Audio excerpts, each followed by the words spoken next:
We should maybe just each time present the mugs and say today's mug is. Today's mug says, "Thanks for always liking my social posts." Oh, that's cute actually. Mine's just from the Pantone collection. If you don't know, Pantone selects like the color of the year every year. They have a shop, and let me tell you, the mugs are always adorable. I love them. I love that. Well, I love today's episode. My favorite episodes on my YouTube channel are always the Q&As. I Mhm. love just hearing what people care about, and it's fun to hear from you guys. So, also, I want to say at the top of the episode, if you have questions you want us to answer in the future, or maybe just like at the end of other episodes, drop them in the comments if this Yep. sparks anything for you. But we got a few questions. I posted on my Instagram stories and said, give me your content creation questions. And there's a few. So, shall we get into them? Let's dive in. Okay, let's start with this one. I'm curious your thoughts on this in particular. If there's big reach but not new followers, what can you do? Ooh. I would say that, well, the first thing is kind of tying into something we talked about in other episodes, which is followership is definitely not everything. Hmm. But in that, really focus, because you can actually see some pretty detailed insights from, like, let's say Instagram, for example, Hmm. and really look at your engagement and really focus on the engagement aspect more because content to me, I always explain it like a fire where you need your kindling. You have the flame, which is your self, your thoughts, your emotions, and then the kindling, which is the smaller twigs and branches that really, to me, are the engagement.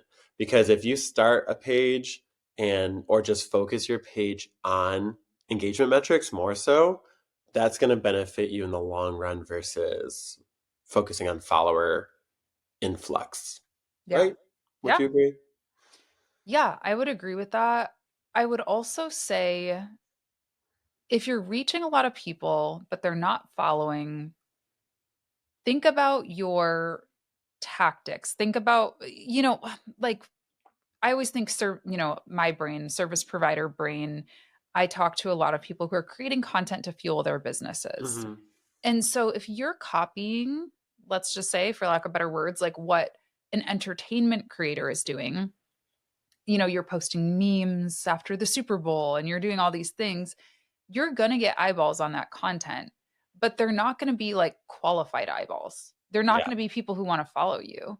And that's why I really don't do a lot of like trendy content. I know that I could get like a lot of likes and stuff if I did Super Bowl memes and Grammys memes and stuff like that, but it's going to attract like that mass audience, and I actually want a more targeted niche audience.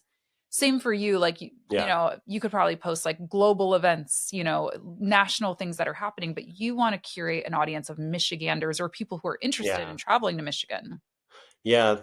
So I think that's the other thing is I would think about your posting strategy. We just, we're talking about how like it's tempting to want to go for what's going to be the bigger number, but sometimes you actually want a smaller number, truly, like a more curated number.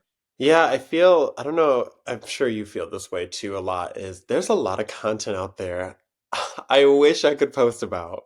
I Hmm. was like, oh my gosh, if I could post this little skit idea I thought of, it would Hmm. probably get such great engagement. But actually, Yeah. would it? I don't think so because my followership wants me for something specific that I've been doing for 4 years. Yeah. But yeah, tying into what you said, I think look at your approach. If you do want to see follower growth out of it, you have to. I mean, the thing about it with the algorithms now on platforms like TikTok and Instagram, that you don't theoretically need hashtags.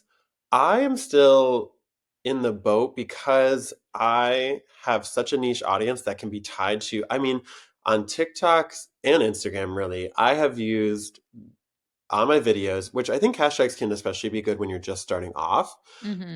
and the algorithm doesn't have a lot of background knowledge on your account because it Yeah. does read those types of things. Hashtags can be very beneficial, but I have not strayed away from probably the same 6 hashtags not using all of them on every video. I Yeah. haven't swayed from the same 6 hashtags for the whole 4 years, probably, Mhm. of me being on this content creation craze Mhm. journey, Yeah. which I think is to my benefit because let's say a video does, get a lot of reach all of a sudden. And again, to Latasha's point, I don't think like focusing on reach is the end all be all here. But let's say you do 10 videos that don't get the best amount of reach, Mhm. but are all under one specific niche topic. Yeah. Then you do one video about that topic that does blow up. People are going to go to your profile Yeah. and see that you made all this same content, and maybe your description on Instagram says you're all about this niche. That's going to lead people to follow you a lot more Yeah. versus just kind of being a random creator creating, about Yeah. anything. My best performing short form video ever was Big Surprise about Taylor Swift. And it was a marketing tie-in. Like I Yeah, I knew, remember yeah, it. It was really yeah, good.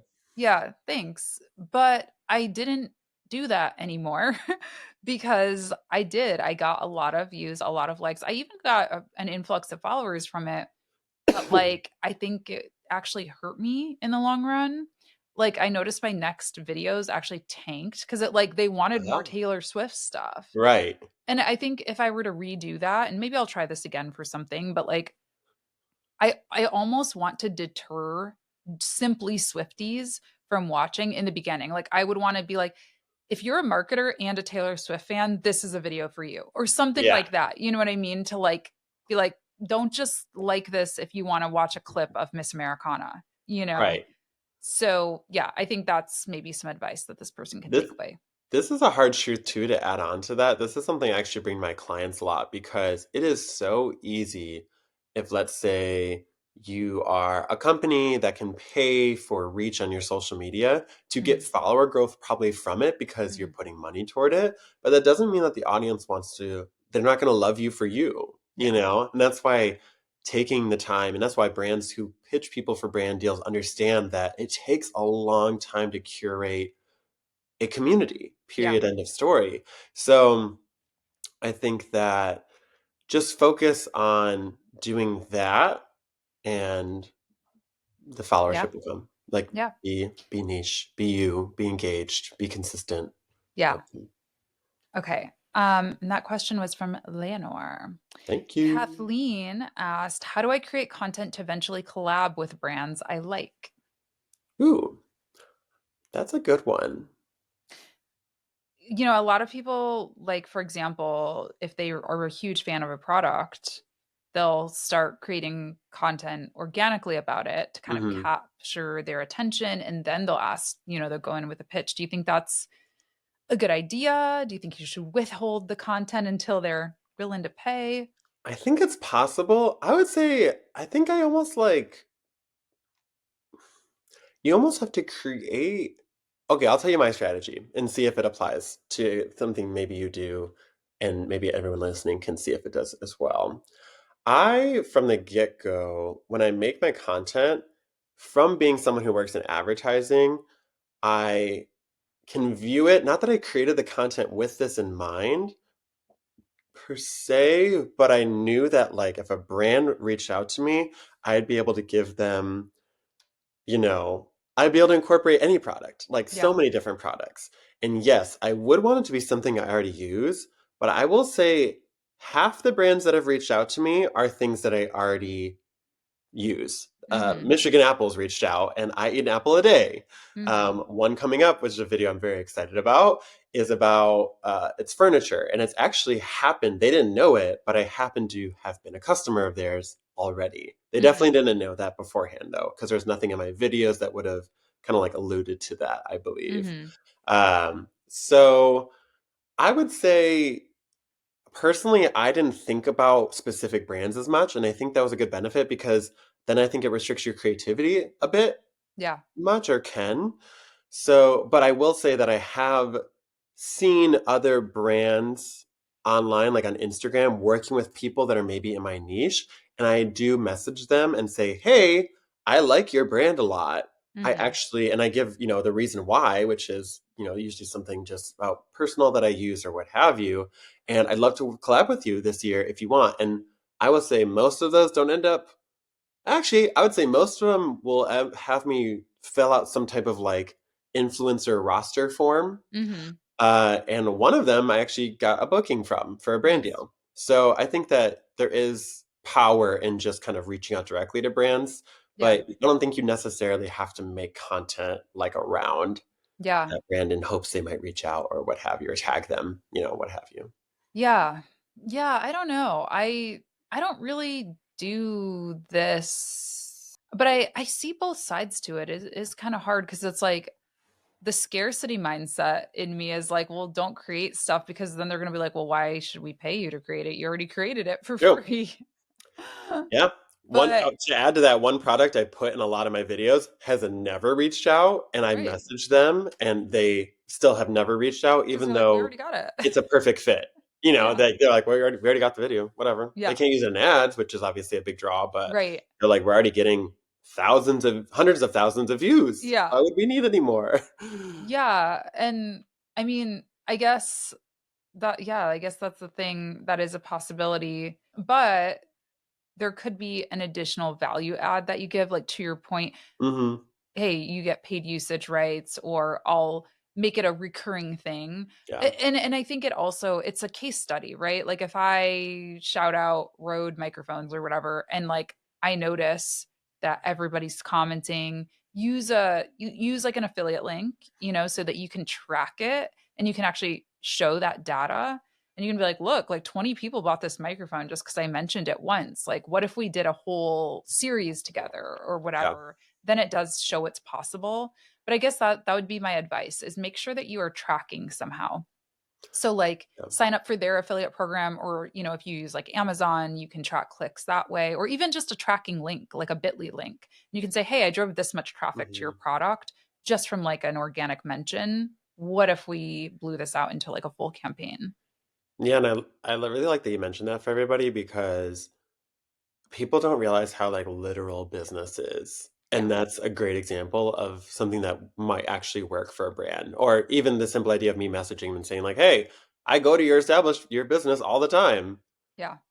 I even sometimes will pitch an idea for the video. I'd say, hey, I got this great idea. And they do reach back out and they email Yeah. back because you have to, there's people trying to get the job done on the other side too. Mhm. So For sure. think literally about it. Have that information ready to go. Yeah. Okay, Bethan might have gotten some of her questions answered from our like couple videos ago, couple Mhm. episodes ago, but she asked, what's the best way to start making money as a creator if you're too small to get a sponsor? Ooh, I would say one of the ideas that I've brought up on I think it was our How to Get Brand Deals video specifically, in that we talked about brand deals, but I think that I gave the example of a local creator in a maybe a smaller but like mid-sized city that has like 2,500 followers and gets maybe like 1,000 views on a video. And I kind of pitched this idea of going to small businesses in the area and just saying, hey, you know, if you pay me $200, I will do a video about your store and me Hmm. shopping at it or me visiting or eating food here, Yeah. and I have this local audience that I curated, and I can give you 1,000, views and reach for it. Yeah. I think if, again, almost like thinking really literally about how business can operate and how businesses work, I think that could be a great way Hmm. when you're not in the time period yet of getting companies reaching out for brand deals. Yeah. I think there are two things that I would probably do, and well, one of them didn't really exist in the way it did, but I definitely did the other one. I would say UGC and like community support, like a Mm, Patreon, Substack, membership, something like that. So UGC, you don't need a following, but you need to be a creator. And as a content creator, you have all the equipment, you have all the knowledge, you have all the tools to do it. So I would be pitching brands not as, hey, be my sponsor, but as I want to create some content for you to use in advertising that's and great. so on and so forth, because you have all that expertise and Hmm. you're probably going to be setting up to create content anyway to do your own videos. So I think that's a good way. There's tons of resources on the internet about UGC. I've got several videos on my podcast about it too.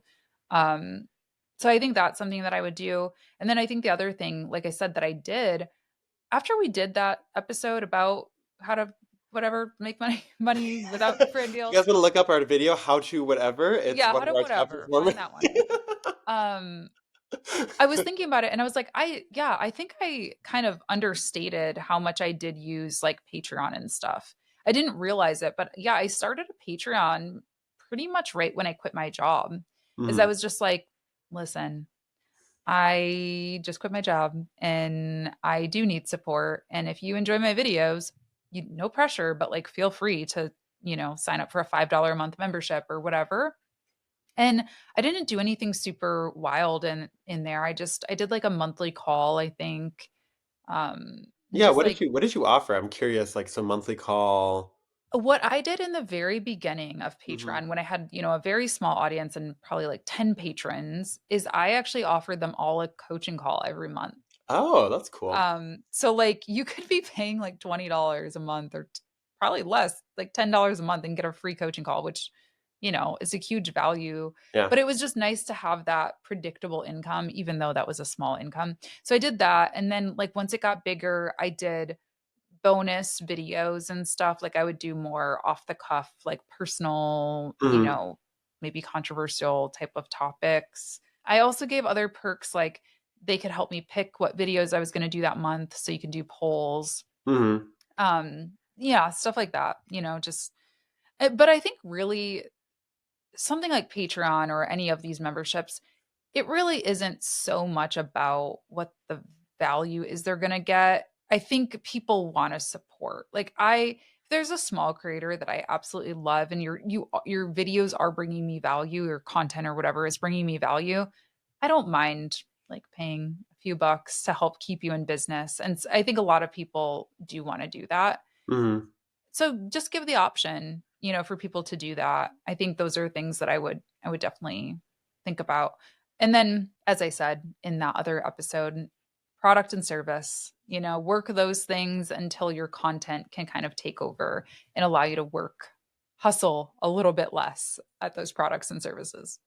Especially service, because I think that one thing, this is something I actually just ended up talking with somebody about in terms of like a retail business that buys clothes from a wholesaler and then has to sell them to make a profit. Mhm. I don't envy those people one bit because to make a profit with that much overhead, and by Mhm. overhead, I'm talking the cost that's probably 50% of your profit, plus the shipping if it's an online business, which a lot are nowadays, plus the renting of the store that you're in or what have you.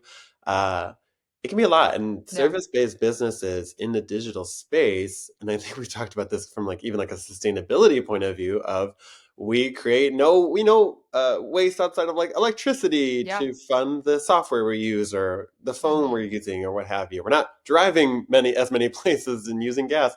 Like the overhead though, specifically with service-based things, I mean, even going into starting my business, I was just emailing people and said, hey, I can do this for you to help boost your business. Yeah. And within 4 months, I had a pretty good income Yeah. going. A definitely livable income for myself after just getting like 4 or 5 clients from cold emails. Mhm. So I think that just wanted to double down essentially on like offering a service. I actually have another idea too. Hmm. Another thing that I wish I would have gotten more into even earlier is affiliate marketing Yes. because it just takes one video to blow up, if you will, to make you a lot. I mean, like my top affiliate, tools that I'm an affiliate for, honestly, most of those referrals just come from SEO of like one or two videos that did really well. It has nothing, I don't want to say it has nothing to do with my following, because of course, like I mention it to people and stuff like that. But similarly, like I see the leaderboards for the affiliate programs I'm on, and some of those people have like not that many followers. They just had one good video.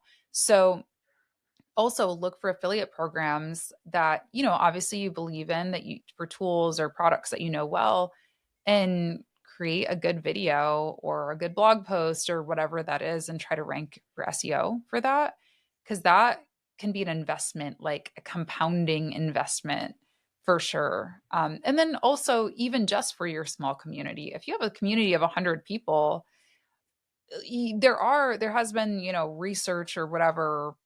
I don't know if it's scientific research, but the idea that actually smaller communities are more engaged.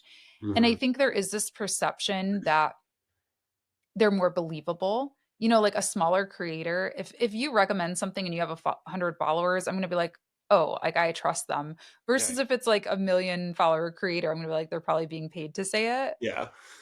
Or they're so unrelatable to me because they're so rich that I'm like, is this really the best investment of my 40 Right. bucks or whatever? So 100 people, you can influence a lot of them still. Imagine if even 10% of those 100 people signed up for something and it's an affiliate program that pays you $200 per lead. Like you can do that math. That's, a nice chunk of change. Right. So affiliate programs as well, I would definitely focus on those. Yeah, I always try to think of like ways I could be doing affiliate, but I feel like in the short form video space, so much of it is tied to like Amazon affiliate Yeah. links or like those quick buy things that people are like, "Hey, do you like this hat I'm wearing?" Yeah.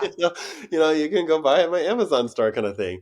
And a lot of times I feel like the really good ones are somehow able to like line it up with their content a little Hmm. bit. And I think that even with like TikTok Shop, it's like TikTok Shop creator is becoming like a whole nother niche. It's like people who just do shop videos. It's like And I'll QVC. yeah, it's like kind of QVC, and I do have this very, very fun idea to maybe do like a Midwest mom doing QVC Oh my gosh, yes. on TikTok Shop. I'm so scared to get into it because, as you know, like I have this overarching fear that like if you sign up for anything money related on these platforms, your Yeah. reach gets decreased because they know Yeah. you're trying to make money from it, Hmm. which can happen. Not really with YouTube as much, but the Yeah. other ones I'm just like nervous about it. But I think if once the dust settles on everything with TikTok, if it sticks around well, then I might dive into that. But yeah, I feel like affiliate though definitely can be its own realm, especially with like you said, like those softwares, tech products, things like that that have this higher Yeah. revenue from it can be really good. Courses, if you've taken courses, reach Courses. out to those creators, see if you can get an affiliate link because I pay a very healthy commission for my affiliates, like Hmm. 40%, I think, so sell one or two of my biggest courses and you just earn Ba-boom. 500 to $1,000. Right. So, No, courses, yeah, the courses part, that's a whole one that's so great to bring up. I didn't even think mhm. about that as much. Um, Similarly, this question kind of ties in a little bit, and I know I kind of talked about it with Patreon, but Sarah asked about community membership advice. I don't know if you have any additional thoughts on that. I know you said you've never really done like a membership. No, I've always thought about it. I will say the fear in me for not starting one is that I won't be able to like make that extra worthwhile. Yeah. I think that's the fear that most people have when starting something like that off. But I feel like what you said too has a lot of truth to it. Hmm. I think sometimes people just want to support you just 'cause. Yeah. You know? Yeah. I think it's important to know what you're offering. A membership to me denotes value. Like you Yeah, are going to be teaching something, providing some type of tool. They're going to get it's an investment. Whereas like a Patreon or a community support type of situation, like YouTube memberships or Patreon or Kofi, Coffee, whatever, those to me are just like, hey, you want to support the channel. And I think it's just important to set those expectations. Like, don't say you're going to get the sun, the moon, and the stars for $5 a month if you really just want donations. Just say it. right. Just say, I want Just say it. help me keep the lights on. It costs a lot of money to run this channel. And that's it. Um, I think I will say memberships are the hardest thing I've ever done in my business. They're the hard, like, I don't know why, but I started a new membership this year because I thought it was going to be different. Nope. I mean, it, I will say, I mean, I could go on a long diatribe about memberships, which, I won't unless people really want me to. But this time around, what I did is I tried to really integrate it with my life in that, like, we do video co working every Monday. Mm, I need to edit my videos every Monday anyway, because I publish my videos on Tuesdays and Fridays on my YouTube channel. So I'm going to be doing that anyway. And it honestly helps me just be structured and like not just, I'm trying to think of a non swear word to say, goof off all day yeah. on Monday. So whether people want to come or not, I'm going to be doing it anyway. You know, versus what I used to do in my memberships is I would do these like very stressful calls, like a mastermind call where I was giving advice to like 20 people on a call. Mm, I would get anxiety about it. I scheduled them for Fridays, which I hate working on Fridays. Like I like to same. have my Friday afternoons at least free. And so it was very stressful for me. And then when the dollars and cents of it didn't make sense, when I was like, okay, I've got 20 people who show up to every call, but that's not enough to like prioritize it over other work, it just became like something that I kind of resented and was hard for me. Yeah. So if you're going to do a membership, make it make sense with your life. Like make it, work for you because they are hard to scale, I think. Yeah, I was gonna say like, so I see membership. I'll watch like some creator like revenue stream, kind of Hmm. type videos. I actually just watched one today because I was curious, just like the specific one. I was like, oh, interesting. And actually, a big one of hers was brand deals, which like Hmm. surprised me too. Of like, because I think we talked about in that video how I was really surprised how much brand deals could be. Like, I Yeah. was surprised by that aspect. And I was just wondering to kind of get a little bit of the tea out of this episode, and it doesn't have to be an answer from your side, but would you say a little bit like end all be all, are memberships kind of a worthwhile income stream for like, let's say creators that maybe are a bit bigger? Or like, I mean, smaller ones, we've already kind of talked about how they can be successful. And I think that's actually more true than maybe sometimes the bigger draw for bigger creators. I guess it just depends on, I know there are creators that are making money from memberships, but I don't know any. Like I don't personally in my network, and I network with a lot of people, and a lot of people who have really Yeah. big audiences and medium audiences, and I don't know anyone who's been able to make it financially make sense. I think Yeah. I know people who have them and like them. Like I love my video creator collective. I love it. I'm happy with it. I want to keep doing it because it is a good way to like meet other people and blah blah blah. Mm, Am I making a lot of money from it? No. right. It's still new. I just launched it in January and really it was a soft launch. So we'll see if this one is different. But I don't think it can, for most people I don't think it makes sense to make that like your one thing. Yeah. Again, I know there's outliers. I do have one, actually I have one friend who she said, or acquaintance. She said her main revenue stream is memberships, but that's like all she focuses on. I don't know, maybe I'll have to talk I'd to like her to share a sometime. point you actually made me think of Yeah. is I feel like, so for $7 a month, I have access to Hulu Mhm. with ads, Yep. and I have a catalog of shows, movies, things I like to watch, sports, all this other stuff.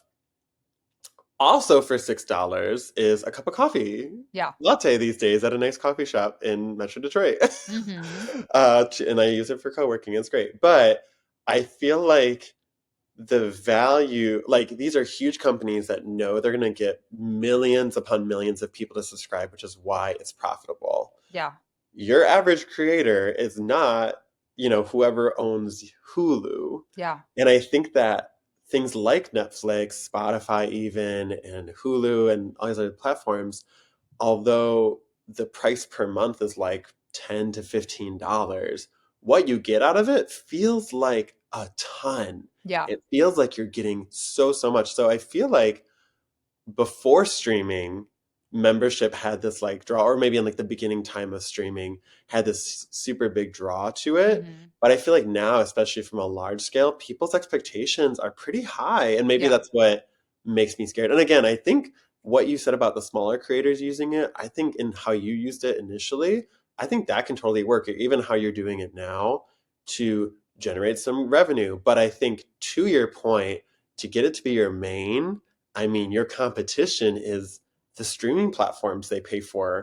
for, $10 a month, which Yeah. I'm guessing is like a membership price for some as well too. Yeah, and you're so right about that. And I think the other model that can work is the very high-end membership actually. Ooh, Like, I love that as a strategy idea. Oh yeah. my gosh, that's genius. Yes. And I don't know, maybe that's something I need to think about for the creator collective too, is like, okay, I would pay for a membership if there was a, mentor, a Yeah, creator, whatever that I looked up to and their business was in the place I wanted to be.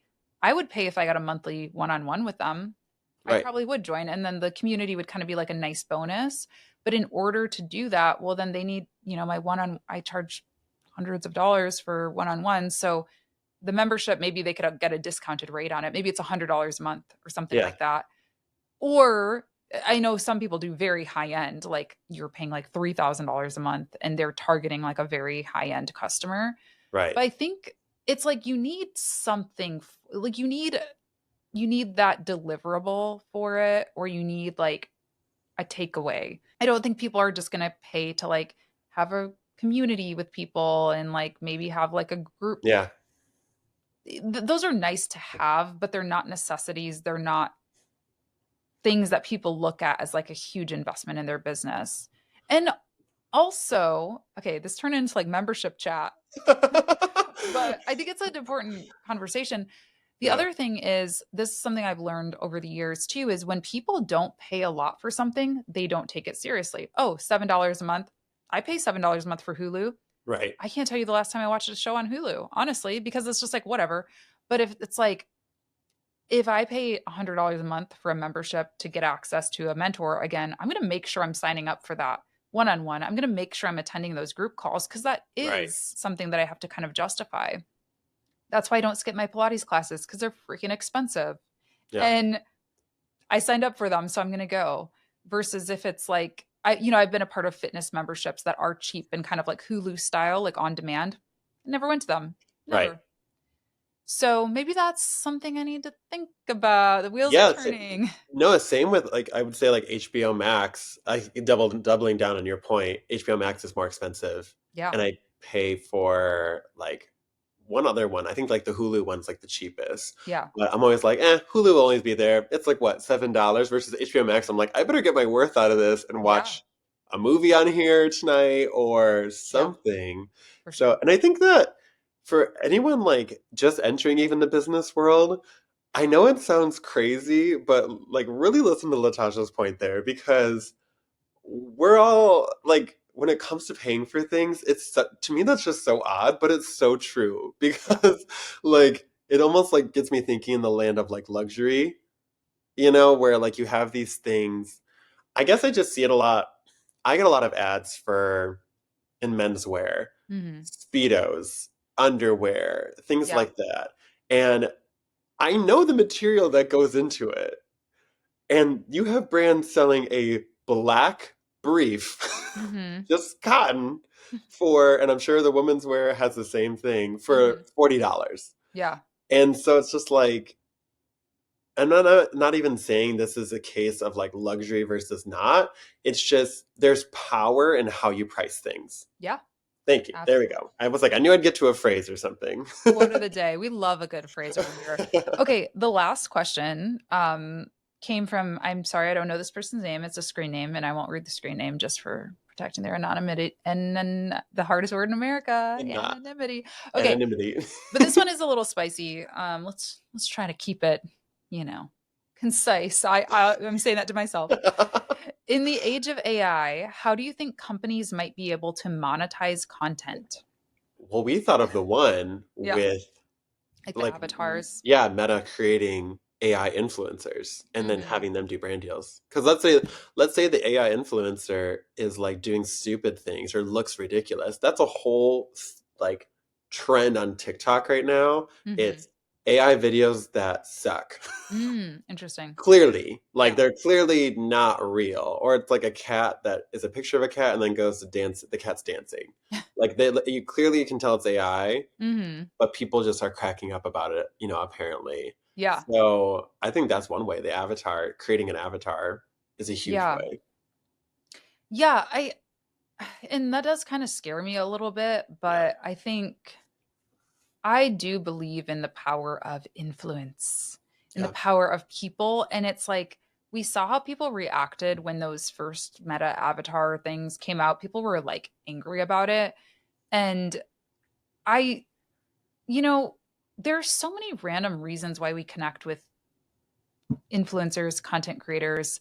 Like, whatever. I don't even know. Like we have just a random point of commonality. We live in the same city, or they have the same hair texture as ours, or they're the Yeah. same body shape as ours. So we like to look at them for clothes advice.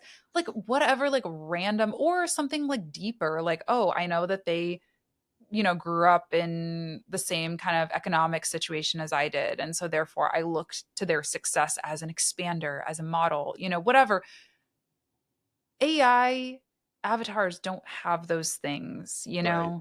Like they can't speak from real experience about Yeah. any of those things. So I just don't believe personally they will overtake the power of because influencer marketing is essentially just word of mouth marketing. Yeah. It's like getting a recommendation from a friend, just a little bit of a parasocial friend. So I don't know. I mean, I think how I could see brands using AI is like maybe for their own, their owned content. So let's just say it's a software, they might make a demo of their software using Yeah. AI, and that could be helpful. And obviously, like the website and the social copy and stuff. But I don't know that that's going to mean they still don't need to work with creators Yeah. personally. No, I think that, yeah, I feel like that's similar in that it's kind of like with AI, how do you get AI to sell? I mean, I know how you can, and I'm sure people would buy like a product a hat that an Yeah. AI character is wearing. But I think that for right now, at least, people gravitate toward the human aspect of creators. And I think it might be a bit, and I think I've talked about it how like the metaverse of all things, if I've been in it, I understand the draw. I Yeah. can see the future of gaming and how people will have these avatars. I Yeah. still have to make that video. Oh my gosh, like that just reminded me of like I have all this fun video content about that Michigander going into, the AI world or what have you. Because it is cool. And I can see that in the future people might look toward humans, but also AI characters to Hmm. say that relates to my AI character. Yeah. And there's an AI, and maybe Instagram has an AI character that's wearing a really cool outfit that you can also get in the game, that you can Right. also wear in what's that game that everyone plays that Ariana Grande had like a skin for? It Fortnite, was is it? Fortnite. Thank Yeah. you. So that we already kind of seen that a little bit of Yeah. like Ariana Grande's AI character made Yeah. millions for Fortnite, I'm sure. Yeah. And it was almost like the AI version of Ariana Grande Right.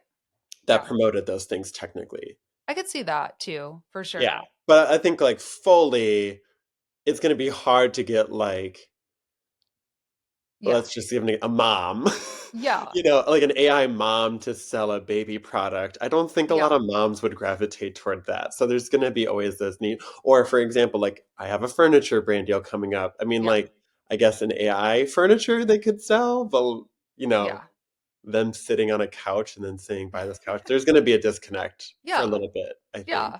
And it's not authentic. Oh, this couch is so soft. Okay, you're a no, I want to know, like, I want you to like realistically Right. tell me how it feels. So yeah, I could see like avatars for people who already have, Ariana Grande is a huge superstar. Right.